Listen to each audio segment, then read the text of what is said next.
आम्ही भारताचे लोक भारताचे एक सार्वभौम समाजवादी धर्मनिरपेक्ष लोकशाही गणराज्य घडविण्याचा व त्यांच्या सर्व नागरिकांस सामाजिक आर्थिक व राजनैतिक न्याय विचार अभिव्यक्ती विश्वास श्रद्धा व उपासना यांचे स्वातंत्र्य दर्जाची व संधीची समानता निश्चितपणे प्राप्त करून देण्याचा आणि त्या सर्वांमध्ये व्यक्तीची प्रतिष्ठा व राष्ट्राची एकता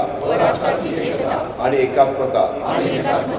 यांचे आश्वासन देणारी बंधुता प्रवर्धित करण्याचा संकल्पपूर्वक निर्धार करून आमच्या संविधान सभेत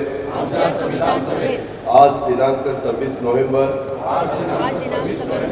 1949 रोजी याद्वारे हे संविधान अंगीकृत आणि अधिनियमित करून स्वतःप्रत अर्पण करीत आहोत।